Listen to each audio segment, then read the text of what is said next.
ইরানের পরমাণু স্থাপনা নিয়ে মাথা ব্যথার শেষ নেই যুক্তরাষ্ট্র ও ইসরায়েলের। সম্প্রতি ইরানের ফোর্দো সহ ৩টি পরমাণু স্থাপনায় B-2 বোমারু বিমান ও টমহক ক্ষেপণাস্ত্র দিয়ে ধ্বংসের দাবি করেন মার্কিন প্রেসিডেন্ট ডোনাল্ড ট্রাম্প। কিন্তু পরমাণু স্থাপনাগুলো আসলেই কতটা ধ্বংস বা ক্ষতিগ্রস্ত এ নিয়ে শুরু থেকেই আছে কানাঘুষা। আসল কথাটা হচ্ছে, ইরানের পরমাণু সক্ষমতা ধ্বংস হয়নি, বরং কয়েক মাস পিছিয়েছে মাত্র। এমন চাঞ্চল্যকর মূল্যায়ন প্রতিবেদন করেছে মার্কিন প্রতিরক্ষা গোয়েন্দা সংস্থা DIA। সংশ্লিষ্ট দুজন পরিচয় গোপন রাখার শর্তে জানান, ইউরেনিয়াম সমৃদ্ধ স্থাপনা ট্রাম্প যেভাবে গুড়িয়ে দেওয়ার দাবি করছেন তা দেখে মনে হচ্ছে না।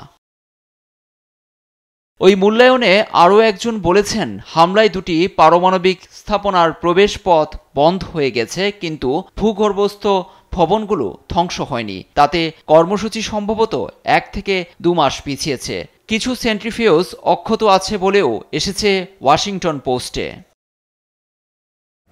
এ নিয়ে তোলপাড় ট্রাম্প প্রশাসনে। পুরো বিষয়টি কংগ্রেস সদস্যদের ব্রিফ করার কথা থাকলেও পরিস্থিতি বিবেচনায় তা পিছিয়ে দিয়েছেন কর্মকর্তারা। তবে মূল্যায়ন নিয়ে গণমাধ্যমে যা এসেছে তা প্রত্যাখ্যান করেছে হোয়াইট হাউস। ভুয়া খবর উল্লেখ করে CNN, রয়টার্স ও নিউ ইয়র্ক টাইমসের মতো প্রভাবশালী গণমাধ্যমকে রীতিমতো ধুয়ে দিয়েছেন ট্রাম্প। তার দাবি, ইরানের পরমাণু স্থাপনা একেবারেই ধ্বংস হয়ে গেছে।